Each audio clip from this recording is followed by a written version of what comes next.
Mateus, capítulo de número 25, a partir do versículo de número 14.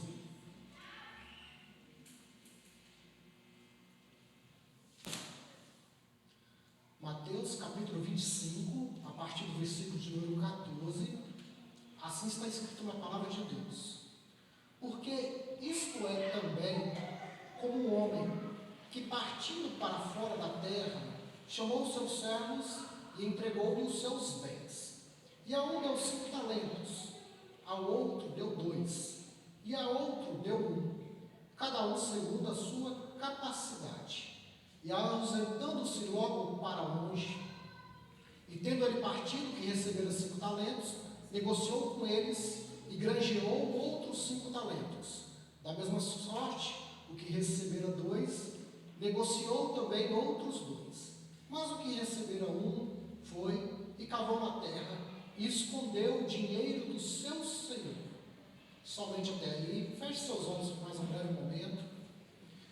Senhor Deus Santo, Pai amado, nós acabamos de ler a Tua Santa Palavra, Senhor, e lhe pedimos mais uma vez, fala conosco, Senhor, continua falando conosco, Senhor, abre o nosso entendimento, a nossa mente, o nosso coração, para entender o que o Senhor quer falar com nós através dessas Tuas Escrituras, em nome de Jesus. Amém. Aleluia. Nessa noite, então, como vocês já viram pelo texto, eu gostaria então de falar sobre a parábola dos talentos. É uma parábola bastante conhecida, mas nós sempre temos algo novo para aprender com a palavra de Deus.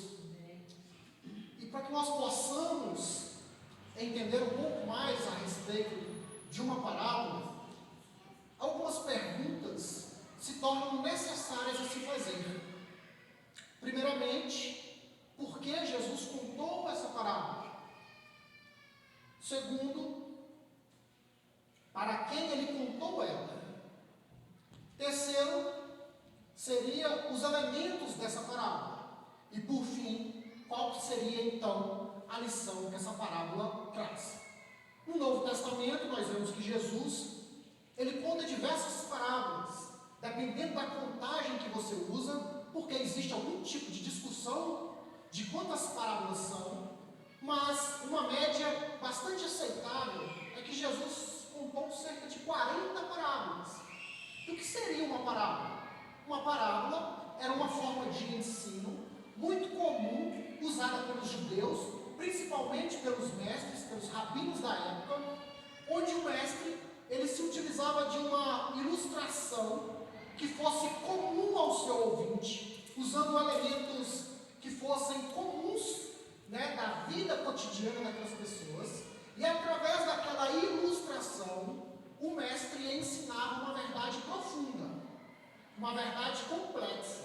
Então era um método de ensino, a parábola era um método de ensino, no qual o mestre ensinava uma verdade que poderia ser complexa, mas ele simplificava aquela verdade por meio de uma ilustração, por meio de uma parábola. E para que nós possamos entender melhor essa parábola, nós devemos então perguntar para o texto em que contexto essa parábola ela foi contada. E nós estamos no capítulo de número 25 de Mateus. Eu sei que é muito útil para nós essa divisão de capítulos e versículos. Ela é muito útil para nós nos organizarmos, para nós nos encontrarmos nas Escrituras, para nós estudarmos ela, mas essa divisão de capítulos e versículos não existiam nas Escrituras no seu original. Capítulos e versículos foram divididos posteriormente. O que nós temos hoje aqui foi dividido lá no século XVI, para que pudesse ajudar as pessoas a estudar as Escrituras. E apesar dessas divisões entre capítulos e versículos ser excelente para nos organizarmos, pode ser que nessas divisões nós acabamos perdendo um pouco do contexto. Porque quando nós começamos a ler o capítulo 25, muitas vezes nós até esquecemos o que veio antes, ou nem se importamos com o que veio antes. Mas no texto original, que não existia essa divisão de capítulos e versículos,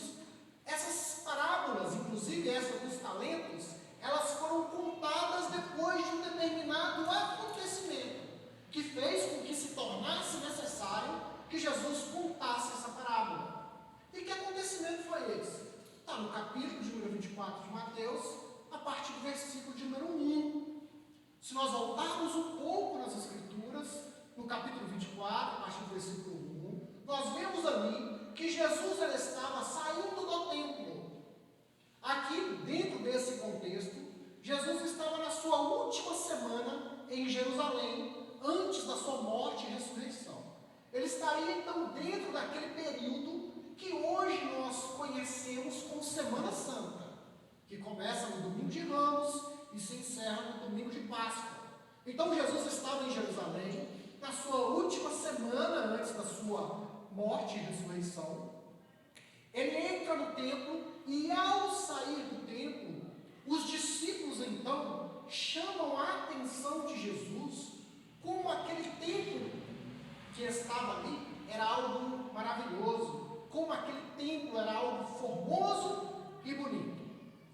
Na história de Israel, nós sabemos que o templo foi construído lá por Salomão, depois ele foi destruído pelo Império Babilônico, depois ele foi reconstruído no período de Zorobabel, do profeta Ageu, né? Ele foi reconstruído de uma forma mais simples, ele não tinha aquela glória que tinha na época de Salomão, e depois a história nos conta que Herodes, o Grande, ele então resolve reformar aquele templo que até então, né, depois da sua reconstrução, tinha se tornado algo simples. Herodes resolve reformar, ampliar e fazer com que aquele templo se tornasse grandioso novamente. Isso aconteceu aí poucos anos do nascimento de Cristo e perdurou durante décadas essa reforma, essa construção. Durante décadas esse templo estava sendo reformado e embelezado a mando de Herodes.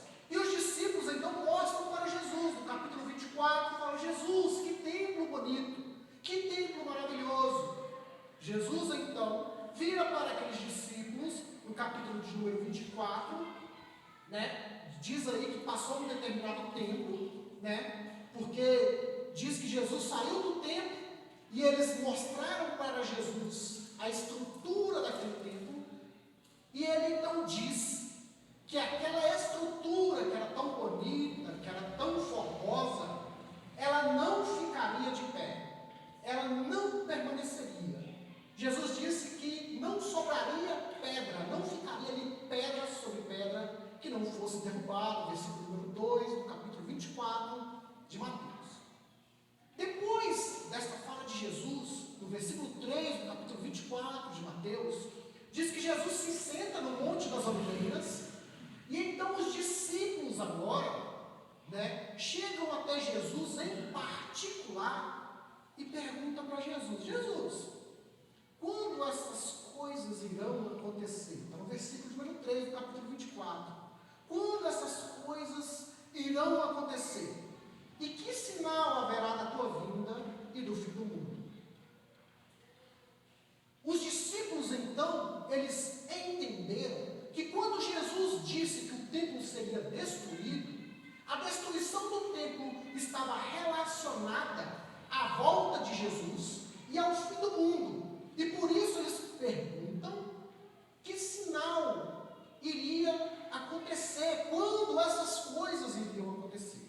Então nós temos o capítulo 24 de Mateus, um capítulo muito discutido, porque ele fala sobre o final dos tempos, fala sobre a escatologia, né? E Jesus, respondendo essa pergunta aos discípulos, estabelece alguns sinais, estabelece algumas coisas que predizem a sua volta. Nós, né, ouvimos isso em diversas circunstâncias, lemos isso nas próprias Escrituras, em diversas circunstâncias, que Jesus, ele pontua que haverão catástrofes naturais, que haverão um aumento de guerras, que haverá uma evangelização, né, o anúncio do Evangelho em todo mundo, e que esse anúncio do Evangelho em todo mundo acarretaria também a perseguição do Evangelho em todo mundo.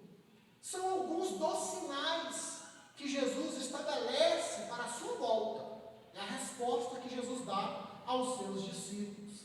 Mas o interessante é que Jesus, ele não está interessado em simplesmente satisfazer a curiosidade dos discípulos. em lhes estabelecer um tempo.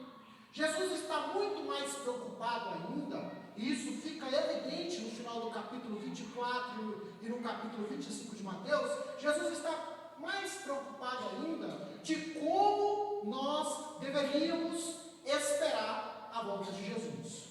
Ou seja, mais importante do que saber quando Jesus vai voltar, é saber como devemos nos preparar e como devemos estar enquanto Ele não volta.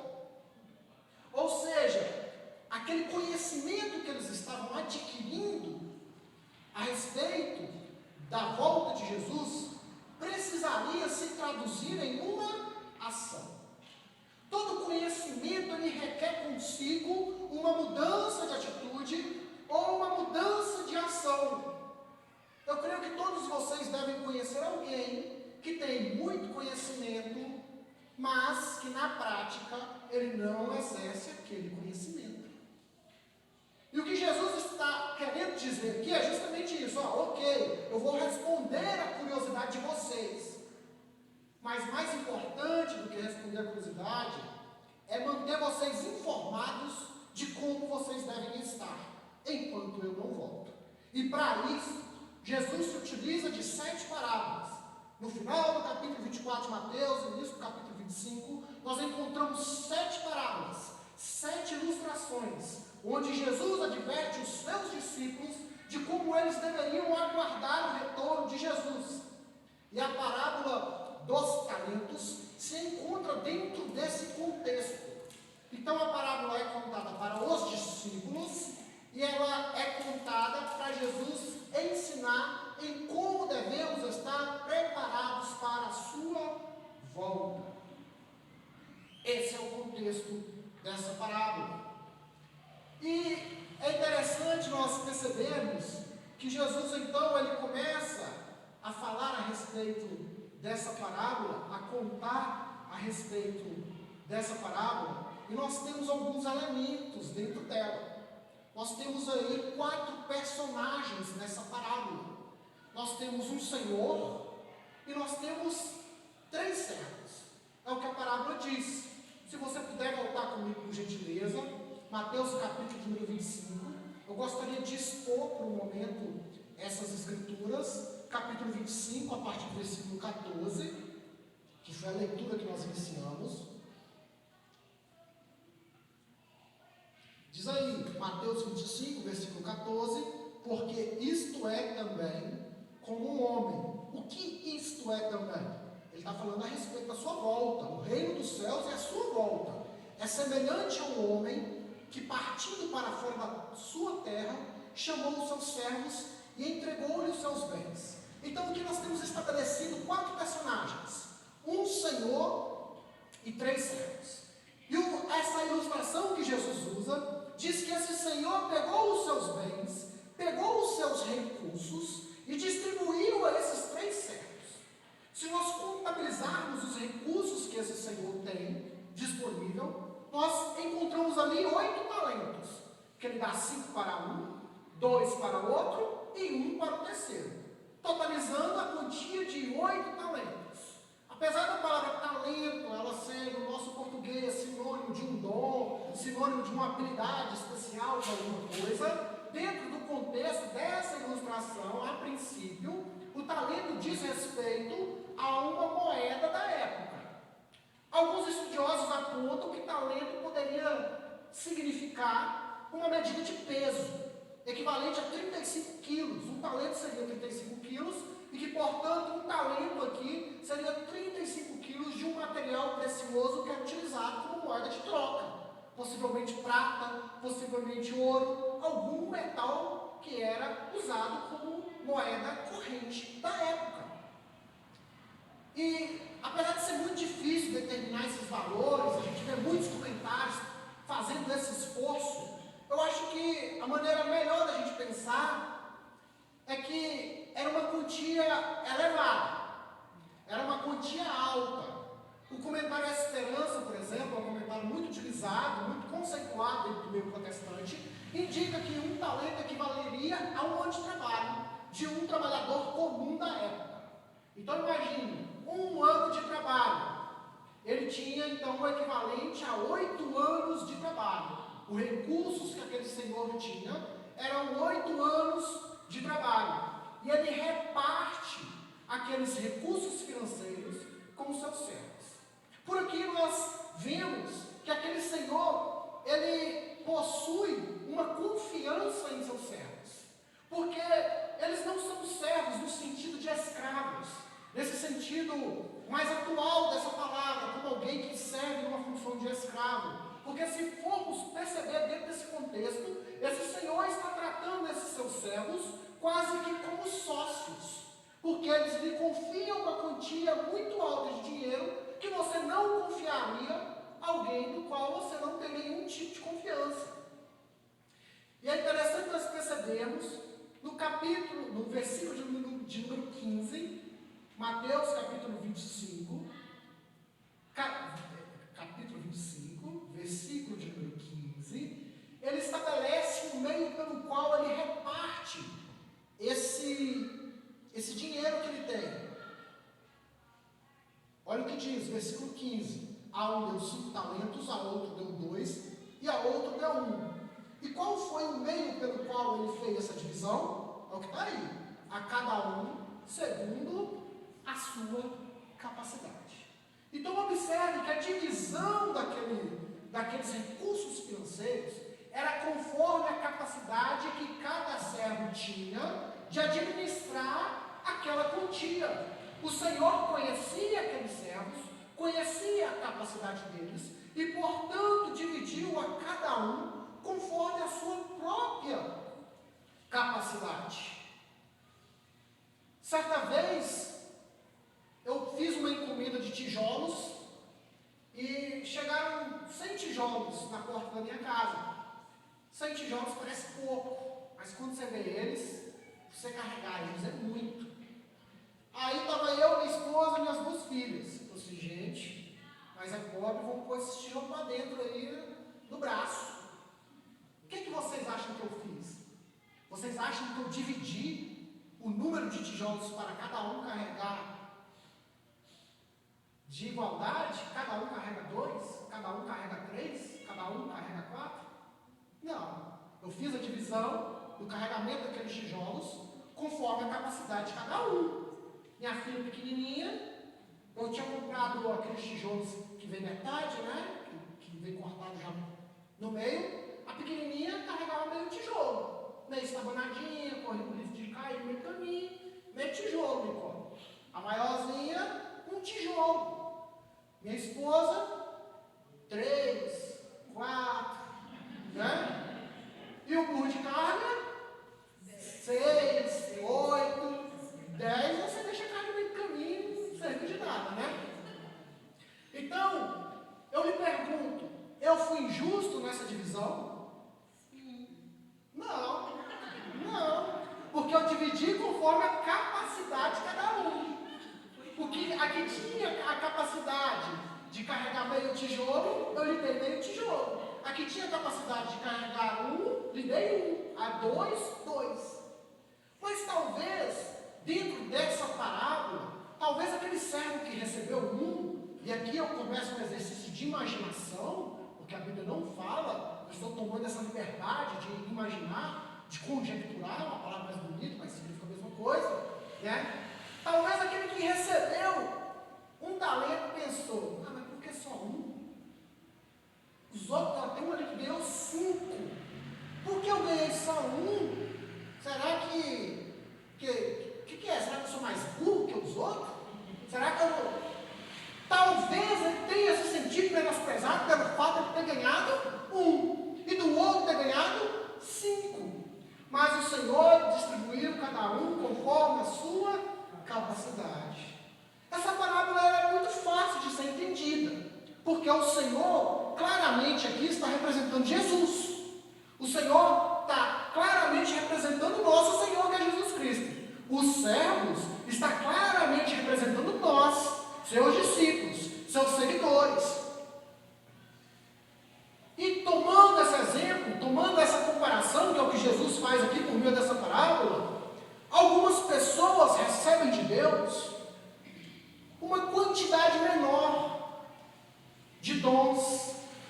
quantidade menor de talentos, ou uma quantidade menor de habilidades, ou uma quantidade menor até mesmo de recursos. Mas Deus faz isso conforme a capacidade de cada um. Em 1 Coríntios, Paulo fala a respeito dos dons, lá no capítulo de número 12, 1 Coríntios capítulo 12, Paulo falando a respeito dos dons. Ele fala que o Espírito Santo reparte os dons conforme ele quer, porque ele é o Senhor da igreja. Aleluia. Mas, quando nós vemos aqui o desfecho dessa parábola, o que acontece, diz no versículo de número 17, de número 16. E tendo ele partido, o Senhor partiu, o que recebera 5 talentos, negociou com eles, e ganhou então outros 5. Tem uma versão, a NVI, que ela fala, inclusive, que ele foi imediatamente negociado. Ou seja, esse que recebeu 5, imediatamente ele usou os recursos que ele tinha, que lhe foi dado, que não eram seus, mas que lhe foi dado, ele utilizou imediatamente para negociar outros. O que recebeu 2 fez a mesma coisa. Mas o que recebeu 1, está no versículo número 18, diz aí, mas o que receberam 1 foi, cavou na terra e escondeu o dinheiro do seu senhor. Então observe que todos os 3 servos, eles receberam essa quantia do seu senhor, e todos 3 foram trabalhar, todos 3 foram se esforçar. Vocês hão de concordar comigo que cavar é uma coisa que dá trabalho. Certa vez eu precisei pagar alguém para cavar uma fossa para mim. Era num local onde não tinha rede de esgoto, e eu paguei um senhor, o seu Zé, era assim que o chamavam. Ele era especialista em cavar fossa, e eu chamei ele para cavar uma fossa para mim. E eu me lembro que eu estava no meu trabalho, ele estava lá cavando a fossa, quando de repente meu celular toca no meu trabalho, e era o pedreiro da obra lá, que estava também junto com o seu Zé cavando a fossa, e o pedreiro trabalhando na construção. E o pedreiro, seu Zé Maria, ligou para mim e falou: Rafael, seu Zé não está conseguindo cavar mais. Ele encontrou uma pedra enorme quando estava cavando, e ele está perguntando se você consegue uma dinamite para ele. Exatamente. Eu parei, Zé Maria, dinamite, a pedra é muito grande. Eu comecei a rir. Vamos fazer o seguinte, eu vou sair do meu trabalho daqui a pouco, eu vou ir resolver, porque eu fiquei pensando, gente do céu, onde eu vou arrumar dinamite? Só se eu fosse na pedreira lá do estado de Madeira e comprasse para o pessoal que explode pedra lá. Quando eu cheguei lá, vi o seu Zé no fundo do buraco, só de bermuda jeans, ele era um senhor já, a barba, todo sujo de terra, com uma alavanca na mão. Eu falei: seu Zé, e aí? E a pedra? Aí ele falou comigo: meu filho, eu quebrei essa pedra na alavanca mesmo. Deu tanto trabalho, ele estava tão sujo lá dentro. Meu Deus, tem misericórdia, porque cavar dá trabalho. Quem já cavou sabe que cavar dá trabalho. Aquele que ganhou um talento, ele teve trabalho. E o trabalho que ele teve foi esconder o seu talento. Dentro dessa parábola, nós podemos então entender, por analogia diante disso, que se recusar a usar aquilo que Deus nos dá como ferramentas, nos dá muito trabalho. Às vezes as pessoas falam assim: mas eu não quero trabalhar, eu não quero fazer, eu não quero. Me desculpe, mas se você tentar esconder aquilo que o Senhor te deu, vai te dar muito mais trabalho ainda. E é um trabalho indigno, porque ele te dá trabalho e não te dá satisfação. Se esconder daquilo que Deus te chamou para fazer, vai te levar a trabalhar muito, mas é um trabalho que é em vão, um trabalho que é inútil. E então diz aqui que esse senhor, ele retornou desta viagem, desse local que ele foi. E ele então resolveu prestar contas com essas pessoas. Está no versículo de número 20, capítulo 25, versículo de número 20. Está aí. Então aproximou-se o que recebera 5 talentos e trouxe-lhe outros 5 talentos, dizendo: Senhor, entregaste-me 5 talentos. Eis aqui outros 5 talentos que eu granjeei, que eu negociei com eles. E o Senhor lhe disse: Bem está, servo bom e fiel. Sobre pouco foste fiel, sobre muito te colocarei. Isso se repete também sobre aquele que recebeu 2 talentos. Então é interessante que esse Senhor volta, vai prestar conta com aqueles 3 servos, e o primeiro então traz os 5 que lhe foram dados, outros 5 que ele ganhou por meio de negociação. E qual que é o elogio do Senhor? Essa parte eu considero interessante e importante. O elogio do Senhor para aquele servo é que ele era um servo bom e fiel. Observe que o elogio do Senhor para o seu servo não era: nossa, como você é inteligente, nossa, como você é um bom negociante, nossa, como você é muito bom nisso que você faz. Não. O elogio do Senhor para aquele servo é que ele era bom e fiel. Ele agia com bondade e com fidelidade. Então tudo aquilo que ele conseguiu negociar, que ele conseguiu obter, tudo aquilo que foi fruto do trabalho dele, foi fruto do trabalho dele apenas porque ele foi bom e fiel. Às vezes as pessoas ficam pensando assim: ah, mas eu não sou inteligente, ah, mas eu não sou isso, ah, eu não sou aquilo, ah, eu não sei cantar, eu não sei tocar, eu não sei fazer isso, eu não sei fazer aquilo. Deus não está te chamando você para isso. Deus está te chamando você para ser bom e fiel. Se você for bom e fiel no pouco ou no muito, Deus vai celebrar com você. Deus vai te elogiar, porque o que importa para Deus não são as habilidades humanas, não são as capacidades intelectuais, não é nada disso. Observe que o Senhor, ele reconhece a bondade e a fidelidade desses 2 servos, e não as suas capacidades individuais.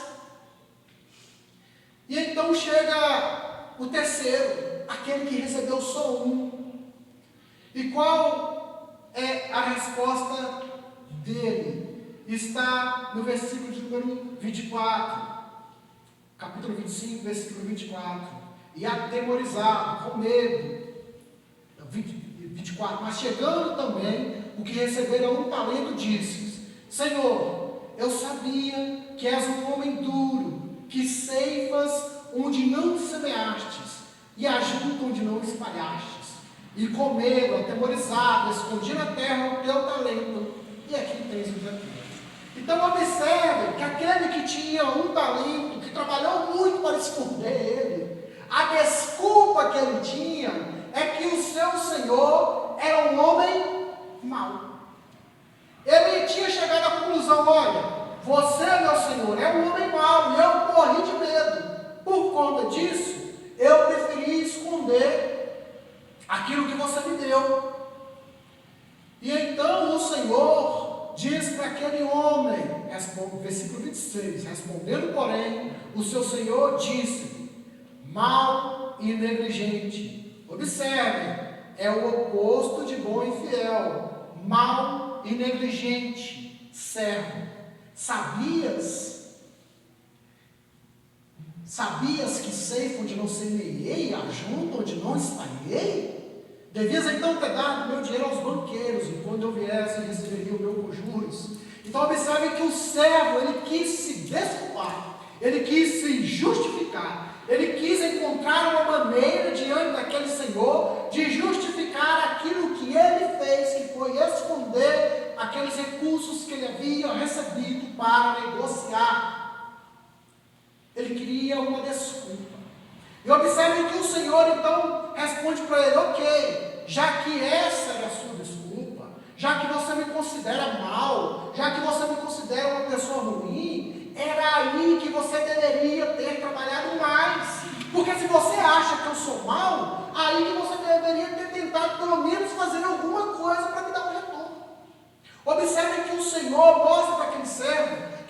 verdade, a desculpa que ele estava dando não passava de uma justificativa esfarrapada. Era apenas uma justificativa que não servia de nada. Irmãos, nós não temos justificativa diante do Senhor. Nós não temos desculpas diante do Senhor. Eu gosto muito da história de Jó. Todos conhecem ela. Jó, homem fiel, temente a Deus, né? Passou por uma provação enorme, né? E quando nós lemos o livro de Jó, nós vemos que os amigos de Jó acusam ele de ter pecado. Ele se defende, ele diz que não pecou.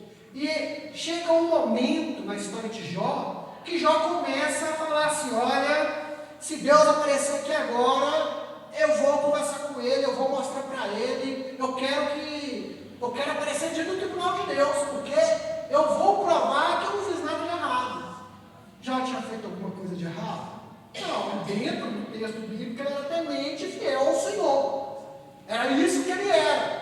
Mas ele começou então, se Deus aparecer, eu vou provar, eu vou mostrar, eu vou fazer isso, eu vou falar aquilo, eu vou dizer isso, dizer aquilo outro.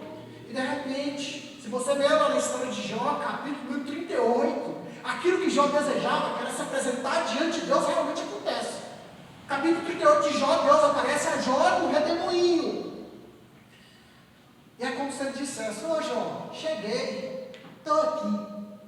Os irmãos estavam ali fora, ali conversando, antes do culto começar, e o pessoal estava falando lá do Chaves, do Chapolin Colorado. Eu me lembrei do Chapolin Colorado, quem via aqui, né? Chapolin Colorado tinha sempre uma brincadeirinha, né? Uma piadinha lá, que ele falava que quando o bandido chegasse, ele ia socar o bandido na cara, ele ia fazer isso, ia fazer aquilo, e que ia fazer isso, aquilo outro, né? Aí de repente chegava um bandido atrás dele, né? Geralmente era o seu Madruga, né? O Alma Negra, né? E tal. Chegava atrás do Chapolin lá e cutucava nas costinhas dele. Aí lá no Chapolin geralmente era assim: eu falava, peraí que eu estou falando um negócio aqui, que eu vou pegar aquele bandido e vou fazer isso. O bandido lá atrás dele: peraí. Quando ele vira e vê que é o bandido, ele: opa, não é assim? Com Jó parece que foi mais ou menos uma coisa. Porque ele falou: se Deus chegar aqui, eu vou mostrar, eu vou sentar com ele no tribunal, eu vou falar isso, eu vou falar aquilo. Quando Deus aparece para ele, capítulo 38 de Jó, e vai falar com Jó, e ele fala lá assim: Jó, cinge o teu lombo, aperta o cinto aí, que agora eu vou falar com você. Não era isso? E Deus começa a falar com Jó: Jó, é o seguinte, onde é que você estava quando eu fiz as estrelas? Jó calado. Jó, aonde você estava quando eu mandei as chuvas, quando eu fiz o mar, quando eu fiz isso, quando eu fiz aquilo? Onde você estava, Jó? Jó caladinho. Jó, aonde você estava? Me explica como é que chove, me explica como é que acontecem os fenômenos naturais. Ô Jó, me explica uma coisa, como é que você faz para tomar o berlote, o leviatã e animais pré-históricos da época? Como é que se faz para isso? Aí Jó esboça uma resposta no capítulo 40. Oh, meu Deus, eu estou chegando à conclusão de que eu falei o que não devia. E Deus fala para ele: peraí, cinge teu lombo aí, aperta o cinto de novo, vou continuar te perguntando. E Deus continua a questionar Jó. Quando chega lá então, capítulo 41, 42 de Jó, Jó baixa a cabecinha dele e fala: realmente eu falei de coisas que eram grandes demais para mim. Realmente eu, diante de Deus, até Jó, homem fiel, temente a Deus, ele não consegue se justificar. Tudo que ele consegue fazer é baixar sua fronte e falar: falei de coisas grandes demais sobre mim. Não quero mais falar, mas agora você aprendeu, agora sim. Então, diante de Deus não existem justificativas. Diante de Deus não existem desculpas. E foi o que aquele servo tentou fazer. Ele tentou dar uma desculpa para a sua negligência a respeito daquilo que ele havia recebido. E o julgamento daquele senhor foi: você é mau e negligente. Em outras versões, você é mau e preguiçoso. E observe qual que é a decisão do Senhor para aqueles homens. A decisão do Senhor para aqueles homens, para aqueles servos ali da parábola dos talentos é: para quem tem muito,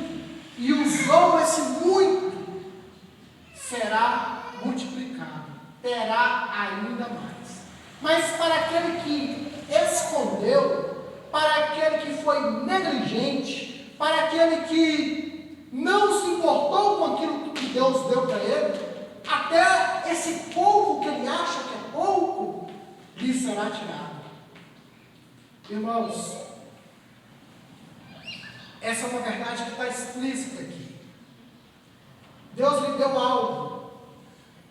Deus lhe deu um talento, uma habilidade, um recurso. Deus lhe deu um meio pelo qual você pode glorificar a Ele por meio da sua vida. Você pode achar que é pouco, você pode achar que é simples, você pode achar que não é nada. E realmente diante de Deus não é nada. Mas Deus ainda assim quer que você seja fiel e bom com o pouco que Deus lhe deu.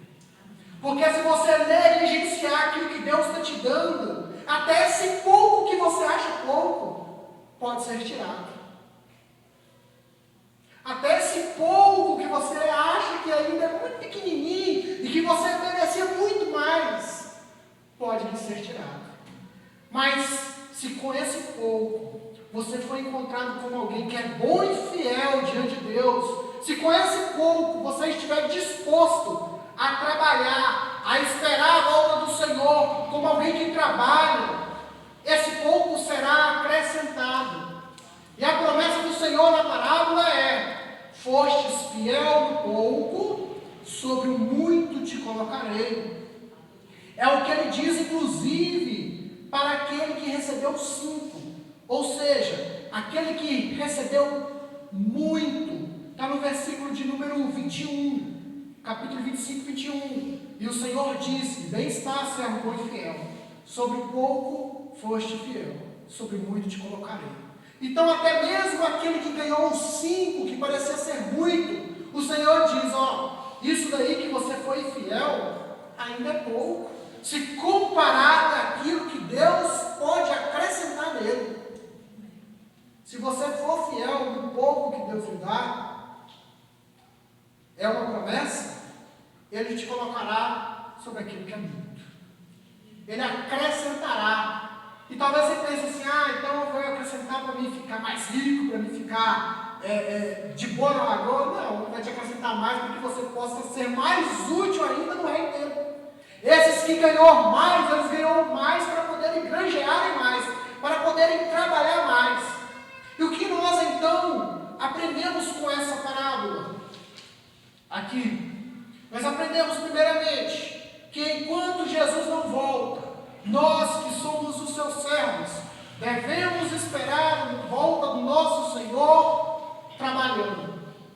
E trabalhando não é cavando buraco, escondendo talento. É trabalhando com o pouco que Deus nos dá. Enquanto Jesus não volta, nós devemos esperar o nosso Senhor trabalhando. Nós aprendemos com essa parábola que nós devemos nos encontrar enquanto mordomos bons e fiéis. Paulo fala a respeito disso, 1 Coríntios, capítulo 4, ali, ele diz que nós somos despenseiros dos mistérios de Deus. Despenseiro é quem cuida de uma despensa, é quem cuida e distribui o mantimento que está numa despensa. Então, nós somos chamados de despenseiros das coisas de Deus. E enquanto despenseiros, nós devemos ser encontrados como mordomos bons e fiéis, administrando todos os recursos que o Senhor nos dá da melhor forma possível. E nós aprendemos por meio desta parábola que se nós formos fiéis no pouco, Deus nos colocará no muito. E que não há justificativas para a infidelidade e para a negligência. Não existem justificativas para isso. Aquele servo que foi mau e negligente, ele foi mau e negligente, porque ele demonstrou claramente que ele não conhecia o seu Senhor. Ele tinha uma ideia errada de quem o seu Senhor era. Então, se nós queremos ser bons ministros das coisas de Deus, bons mordomos das coisas de Deus, nós somos instruídos pelas Escrituras, estimulados pelas Escrituras, a conhecermos mais o nosso Senhor.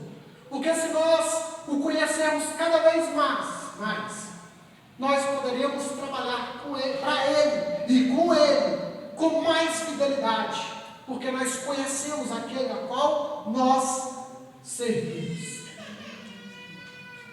Peço que feche seus olhos, vamos fazer uma oração nesse momento. Aleluia. Eu peço por gentileza que você comece a pensar sobre sua vida nesse instante. Confesso que essa parábola saltou aos meus olhos enquanto eu estava estudando para dar uma aula na escola bíblica. E enquanto eu estava estudando sobre Mateus 24, essa parábola saltou tanto aos meus olhos, porque ali naquele momento Deus estava me mostrando e falando comigo que em muitas coisas eu tenho sido negligente. Mas eu sei que essa palavra não foi só para mim, eu tenho certeza absoluta disso, que se Deus trouxe essa palavra é porque temos outras pessoas aqui que também têm sido negligentes. Ó Senhor, tenha misericórdia de nós. Nós oramos ao Senhor agora, Deus. Todas as vezes que nós fomos negligentes com o Senhor, Deus. Todas as vezes que nós não fomos bons e fiéis, ó Deus, tenha misericórdia de nós, Senhor. Não nos tire o pouco que o Senhor tem nos dado, Senhor, mas nos ajude, Senhor. Nos ajude a enxergar, Pai amado, a riqueza que o Senhor tem posto em nossas mãos, a riqueza que o Senhor tem posto em nossos corações, a riqueza que o Senhor tem feito através das nossas vidas, Senhor. Ainda que nós consideramos tão pouco, Senhor, ainda que nós consideramos tão humildes, Senhor. Oh Deus, foi o que o Senhor nos deu, por isso eu peço, nos ajuda, Senhor. Perdoa os nossos pecados e nos ajuda a sermos encontrados na Tua volta como servos bons e fiéis, que não têm do que se envergonhar. Essa é a nossa oração nessa noite, Senhor. E assim te agradecemos porque o Senhor tem falado conosco, que o Senhor tem alertado a nós. Oh, Pai amado, te damos graças, Senhor, por todas as vezes que o Senhor nos admoesta, Senhor, porque o Senhor ama o filho que disciplina, Deus. Muito obrigado, Senhor. E assim te damos graças, Deus. Em nome de Jesus. Amém. A Tua palavra escondi, guardada no meu coração, para ser uma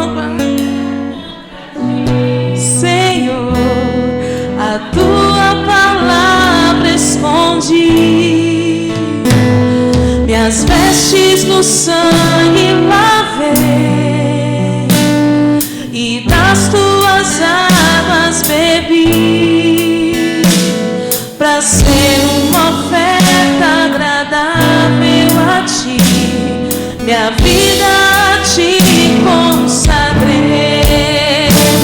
Meus dons e talentos são pra Te servir, meus dons preciosos são Teus. Não vejo razão na minha vida sem Ti. Tu és meu Senhor e meu Deus.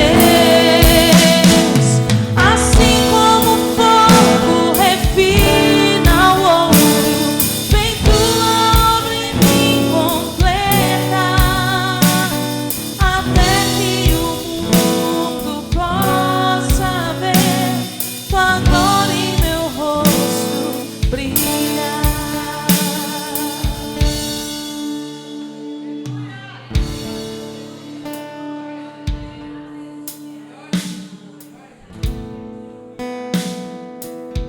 Glória a Deus.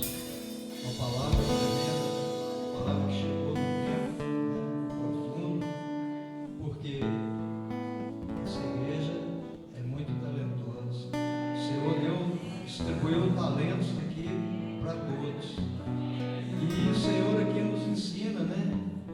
O que nós podemos fazer com os talentos e o que nós não podemos fazer com os talentos. Então, né, primeiro, não podemos esconder os talentos que o Senhor nos deu. Nós temos que trabalhar esses talentos, né? Então, jamais poderemos esconder os talentos. Temos sim que trabalhar os talentos. Amém? Glória a Deus. Vamos, né, orar a Deus, agradecer a Deus. Apesar, né, dessas lutas que essa igreja tem passado nesses dias, nós podemos ver, né, o poder de Deus, Deus agindo. Nós podemos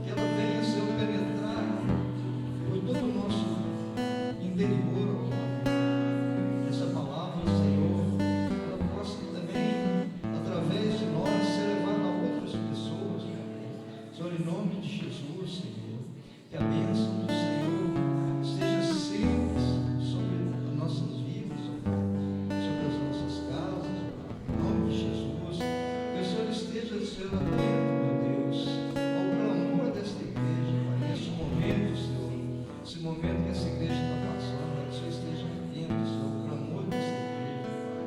Senhor, em nome de Jesus, agora nós estamos, Senhor, nos despedindo, Pai. Nós vamos para os nossos lares, Senhor. Nós queremos, Senhor, que nós não queremos que o culto termine aqui, Senhor, porque a nossa casa é o segmento também da igreja, é o segmento da casa do Senhor. A nossa casa é a casa do Senhor também. Senhor, que nós possamos, Senhor, nesse momento estar indo para a nossa casa, Senhor, com segurança. O Senhor nos leve com segurança, que ao chegarmos na nossa casa, Senhor, e nós queremos depositar essa bênção que nós recebemos aqui nessa igreja. Senhor, em nome de Jesus, agora nós vamos nos despedir, Senhor.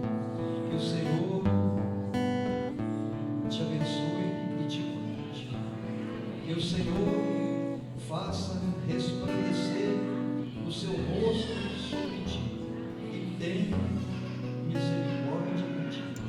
Que o Senhor levante o teu rosto e te dê a paz. Em nome de Jesus. Amém. Que Deus abençoe.